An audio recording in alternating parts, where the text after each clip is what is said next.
আপনার নামটা? আপনাকে আমার নাম কেন বলবো? খাতে এন্ট্রি করতে হবে তো, এই জন্য। রূপ, আপনার সাহস অনেক বেশি তাই না? প্রতিদিন আমার পিছু নেন। আপনি কি ভেবেছেন আমি রাজি হয়ে যাব? এত সহজে পটে যাব? বাহ, প্রেমিকদের মতন কথা। প্রেম করলে আসলে এত ভয় পেলে চলে না। ভালোবাসেন? কাঠের ফুল কেন? কাঠের ফুল কখনো শুকাবে না। ফাইজলাম করতেছি না ভাই, সত্যি সত্যি চলে গেছে। চলে গেছে মানে? কই গেছে? কই চলে গেছে আমার কিছু বললা যায় নাই। আরেকটা কথা বলে গেছে, কাঠের ওই ফুলটা যত্ন করে রাখতে। তুই তো বিয়েও করলি না, এভাবে আর কতদিন অপেক্ষা করবি? যতদিন সে না ফিরছে।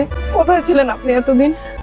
আমি তখন পরিস্থিতি সামলে নিতে পারিনি। এতদিন ধরে আপনাকে আমি কত খুঁজেছি, আপনি জানেন একটা মানুষের জন্য এতদিন ধরে অপেক্ষা করা কতটা কঠিন। বাবাকে বলে দিয়েছি আরিয়ানকে ছাড়া অন্য কাউকে আমি বিয়ে করতে পারবো না। যতদিন ও না আসবে ততদিন আমি ওর জন্য অপেক্ষা করব।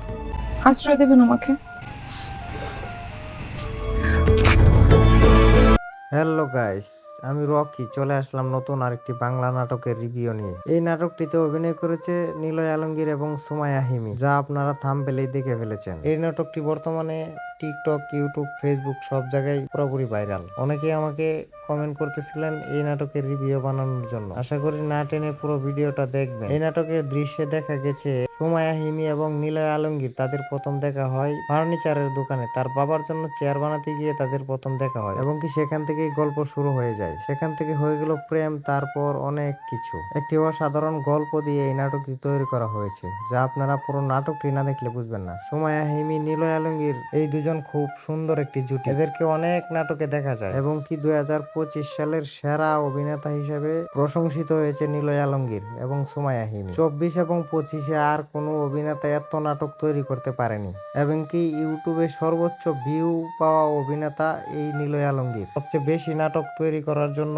প্রশংসিত হন এই নিলয় আলমগীর এবং সুমাইয়া হিমি। এদের অভিনয় দুর্দান্ত এবং সুমাইয়া হিমি এত কম সময়ে সবচেয়ে বেশি নাটক উপহার দিয়েছেন দর্শকদের মাঝে। এই নাটকের অভিনয় দেখলে মনে হবে না যে নাটক দেখেছি, যেন বাস্তব কোনো চিত্র দেখছি আমরা। এই নাটকের শুরুতে দেখা গেছে সুমাইয়া হিমি তার বাবার জন্য কাঠের চেয়ার বানাতে নিলয় আলমগীরের দোকানে যান। ওইখান থেকে নিলয় আলমগীর এর সুমাইয়া হিমিকে ভালো লেগে যায়। সেখান থেকে শুরু হয়ে যায় প্রেম, কিন্তু এই সম্পর্কটা তার বাবা মেনে নিতে চাচ্ছে না। নিলয় আলমগীর একজন কাঠ মিস্ত্রি থাকায়, কিন্তু সুমাইয়া হিমি বিষয়টাকে কোনোভাবেই মেনে নিতে পারে। নিলয় আলমগীর কারো কাছে না বলেই সে উধাও হয়ে যায়। তাদের আবার কয়েক বছর পর দেখা হয়ে যায় এবং কি ওইখানেই তাদের প্রেমের পূর্ণতা পায়। এই নাটকটি তৈরি করা হয়েছে কাঠের ফুল নিয়ে, যা কখনোই শুকাবে না। এই নাটকটি সব জায়গায় ভাইরাল হয়ে যায় কাঠের ফুলের কারণে। এমন আনকমন নাটক খুব কমই দেখা হয়। সো আজকের মতো বিদায় নিচ্ছি, আমি রকি। দেখা হবে নতুন কোনো ভিডিওতে। এই নাটকের লিঙ্ক দেওয়া থাকবে আমার ডিসক্রিপশন বক্সে। সবাই ফুল নাটকটি দেখে আসবেন। নাটক রিভিউটা কেমন হয়েছে কমেন্ট করে জানাতে ভুলবেন না। আমাদের অনেক কষ্ট হয় ভিডিও বানাতে, আপনার একটা কমেন্ট আমাদেরকে নতুন ভিডিও বানার উৎসাহ জাগায়। চ্যানেলটি সাবস্ক্রাইব করে পাশেই থাকবেন।